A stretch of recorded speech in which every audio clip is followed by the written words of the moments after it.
गृहमंत्री अमित शहा हे महाराष्ट्र दौऱ्यावर आज आहेत। अमित शहा लालबागच्या राजाचं दर्शन सुद्धा घेणार आहेत। शिंदे फडणवीसांसह आशिष शेलार यांच्या गणपतीचं सुद्धा ते दर्शन घेतील। विधानसभा निवडणुकीसंदर्भात सुद्धा आढावा घेण्याची शक्यता आहे। विधानसभेआधी भाजपच्या केंद्रीय नेत्यांकडून सध्या दौऱ्यांचा सपाटा लावला जातोय। आज संध्याकाळी अमित शहा मुंबईमध्ये येतील आणि सोमवारी म्हणजे उद्या बाप्पाचं दर्शन घेतील।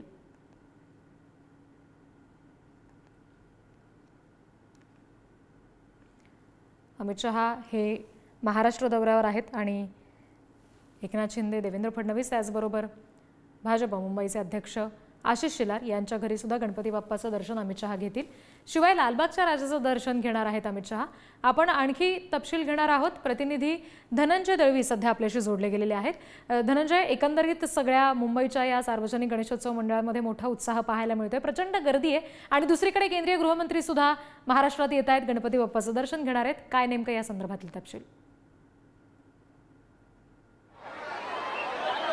जर आपण पाहिलं तर उद्या लालबागच्या राजाच्या दर्शनासाठी केंद्रीय गृहमंत्री अमित शहा हे या ठिकाणी लालबागच्या राजाच्या चरणी नतमस्तक होण्यासाठी, पाया पडण्यासाठी या ठिकाणी येणार आहे। त्याच्या आधी जर आपण पाहिलं तर आज रविवार आहे आणि रविवारच्या दिवशी मोठ्या संख्येने या ठिकाणी भाविक जे आहे ते आलेले आपल्याला पाहायला मिळतात आणि गर्दी जी आहे ती या ठिकाणी झालेली पाहायला मिळते। दुसरीकडे आपण जर पाहिलं तर काल सुद्धा शनिवार असल्यामुळे अशीच गर्दी पाहायला मिळते। आज रविवार, आज अधिकची गर्दी। आज सुद्धा अनेक राजकीय नेते मंडळी, अभिनेते, अभिनेत्री, त्याचबरोबर जे नामांकित लोक आहेत ते दर्शनासाठी या ठिकाणी येताना आपल्याला पाहायला मिळतात आणि उद्या जे आहे ते अमित शहा या ठिकाणी दर्शनाला येतील। त्यापूर्वी जर आपण पाहिलं तर पोलिसांकडून सुरक्षेच्या दृष्टिकोनातून संपूर्ण राजाच्या दरबाराची या ठिकाणी पाहणी जी आहे ती करण्यात येते। त्याचबरोबर सुरक्षेच्या दृष्टिकोनातून सर्व उपाययोजना ज्या आहेत त्या या ठिकाणी करण्यात येताना आपल्याला पाहायला मिळते। त्यामुळे नक्कीच आपण जर पाहिलं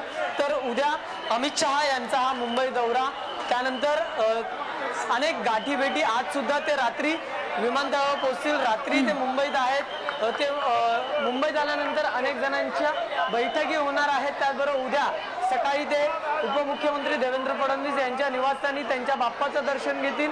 त्यानंतर ते मुख्यमंत्री एकनाथ शिंदे यांच्या वर्षा या निवासस्थानी बाप्पाचं दर्शन घेतील आणि त्यानंतर दुपारून ते लालबागच्या राजाच्या चरणी या ठिकाणी दर्शनासाठी येणार आहे आणि त्यापूर्वी ही सगळी व्यवस्था जी आहे ती सध्या सुरू असलेली पाहायला मिळते। आज रविवार असल्यामुळे कुठेतरी थोडीफार अडचण जी आहे ती निर्माण होते, कारण की भाविकांची गर्दी अलोट आणि प्रचंड असलेली आपल्याला या ठिकाणी पाहायला मिळते। त्यामुळे नक्कीच आपण जर पाहिलं तर ही सगळी नियोजनाची तयारी सुरू असतानाच आज रविवार वीकेंड असल्यामुळे लालबागच्या राजाच्या चरणी दर्शनासाठी भाविकांची संख्या ही वाढलेली अगदी आणि ही वाढलेली संख्या आहे ती या दृश्यांमधून निश्चित पाहायला मिळते।